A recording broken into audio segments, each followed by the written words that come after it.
Nous sommes aujourd'hui dans le Val d'Escrin, sur la commune de Vars, rattachée au parc national régional du Queyras en mai 2019. Accessible par la route en corniche que nous empruntons actuellement, c'est un site qui mérite le détour et qui donne accès à tout un éventail de randonnées, de découvertes et d'histoires. Cette route n'est pas déneigée l'hiver.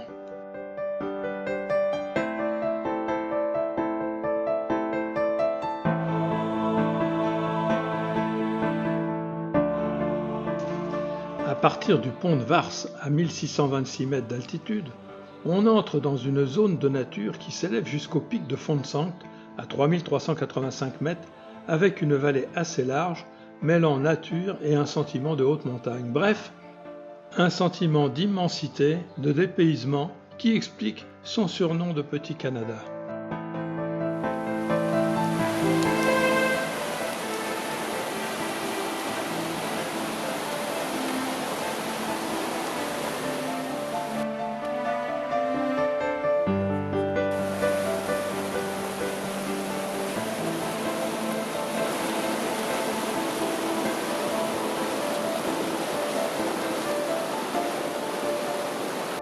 Un magnifique bouquet de lys orangés nous accueille.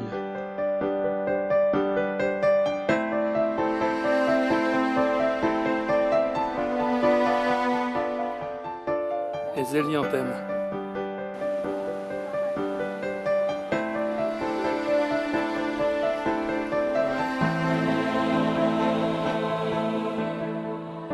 Et nous sommes déjà au refuge de Basse-Ruat, ouvert de mi-juin à mi-septembre. Un dortoir de 10 places, 3 dortoirs de 4-5 places et une chambre de 2 personnes. Une halte idéale en point de départ des randonnées en étoile ou sur le tour de la Haute-Ubaye ou de la Font-de-Sancte. Repas de produits frais, locaux, bio et de qualité. Quant à la tarte aux myrtilles et aux framboises, je vous laisse saliver. Nous sommes au hameau d'Escrin. Plutôt un champ de ruines. Ce hameau a toujours fait partie de la commune de Vars, cité dans les archives départementales en 1295, paroisse Saint-Jean-Baptiste en 1432. C'est alors un habitat de pâtres et de forestiers. En 1710, 9 familles y ont des biens et y vivent à l'année. Il y a même un curé à demeure en 1843. On compte alors 90 habitants. La route que l'on a empruntée pour venir est construite en 1880. Mais en 1902, il n'y a plus que 3 familles qui y vivent à l'année et en 1906, Escrin n'a plus d'habitants permanents. C'est un village d'estive. En 1916, le village brûle accidentellement. Une légende prétend qu'un colporteur éconduit aurait provoqué cet incendie. Le village d'Escrin est alors abandonné. Une rénovation des ruines est programmée sur les 3 années qui viennent, la volonté de la commune de Vars étant de faire revivre cette pépite. Et s'en est passé des choses dans ce village. Écoutez donc un peu. Un dimanche de bon matin, tous les hommes d'Escrin s'en allèrent à la chasse. Jamais pareil événement ne s'était jusqu'à ce jour réalisé, car nul ne se serait dispensé de l'office dominical. Après une rude montée et une longue marche, suivant la trace d'un chamois, ils arrivent sur la crête. Et là, tout d'un coup, ils ressentent tous la punition méritée, une bonne gifle. Depuis ce jour, on ne s'aventura plus d'oublier la messe du dimanche, et la crête en question a été baptisée du doux nom de la main de Dieu. Vous ne le croyez pas? Eh bien regardez, c'est là.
petit écart ici pour faire un passage à la cabane refuge de Chalence, entièrement en bois de construction récente. Il faudra dormir sur des bas-flancs. Il est vrai que pour y dormir, il faudra aussi des boules-caisses car le torrent est bien bruyant.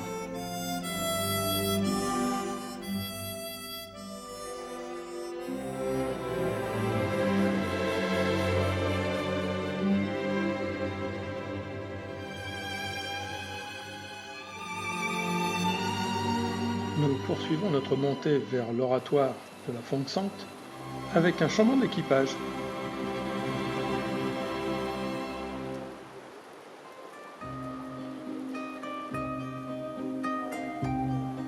La vue est absolument fabuleuse.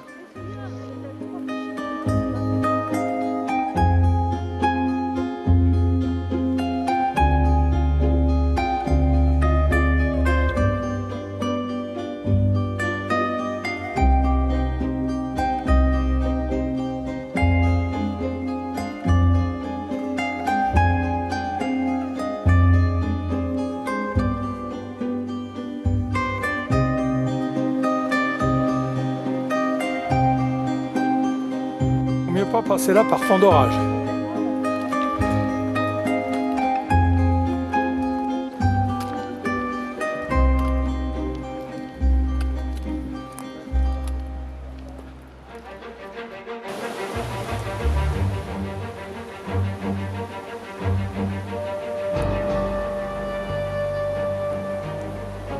Cette grosse passerelle en bois va nous emmener sur la rive gauche du Rifbel.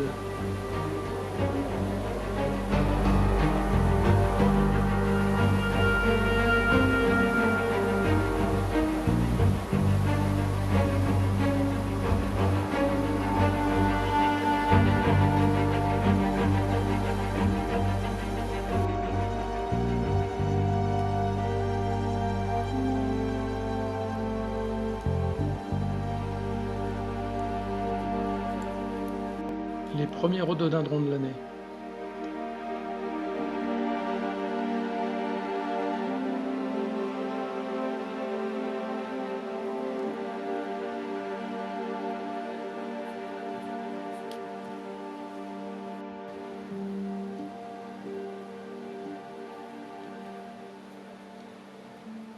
Nous sommes maintenant en balcon sur le Rifbel avec une vue magnifique.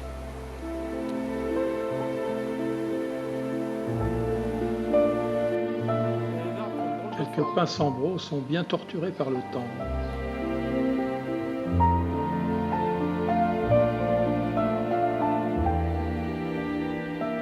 Avec même des êtres bizarres. Mais croyez-moi, ça vaut l'effort de monter.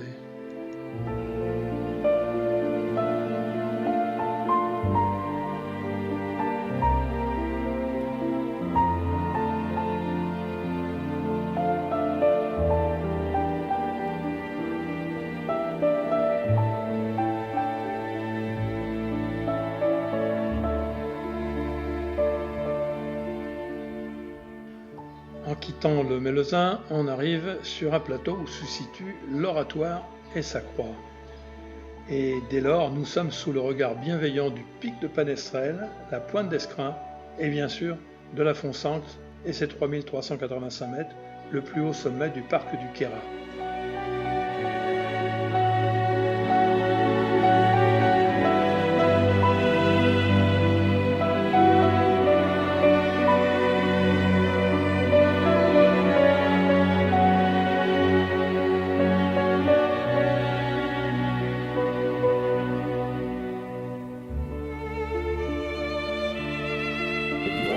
Voilà les premiers de l'année.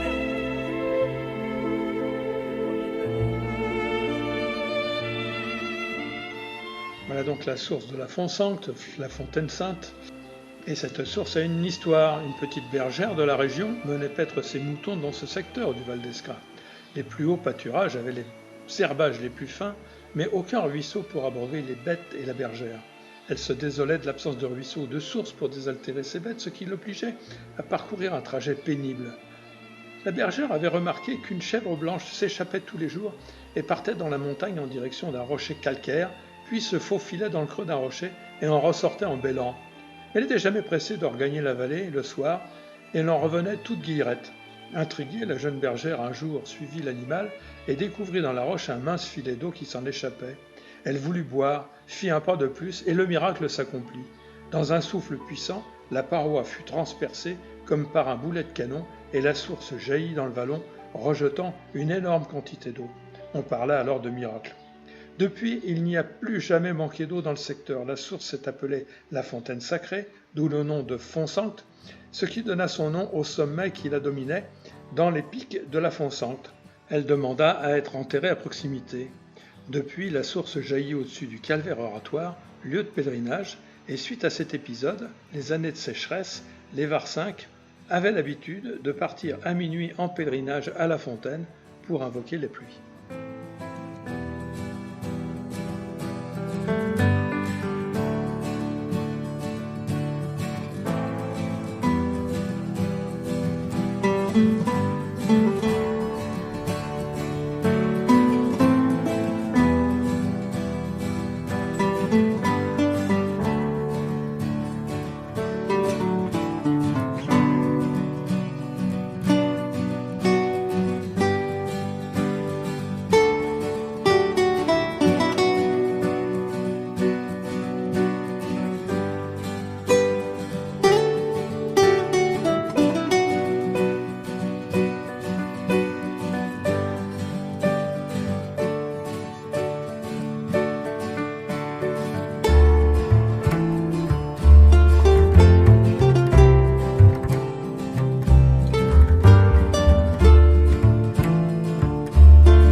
Voilà, il ne reste plus qu'à redescendre dans cette forêt aux arbres remarquables.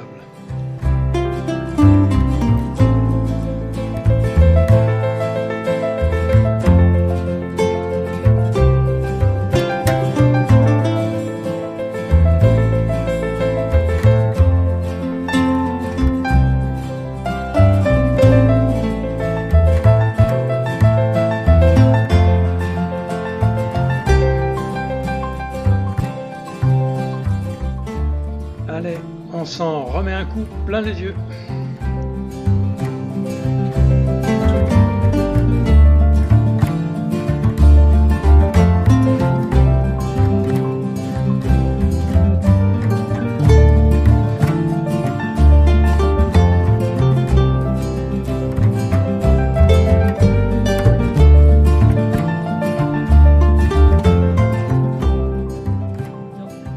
Une belle randonnée, de beaux paysages, de superbes randonneuses.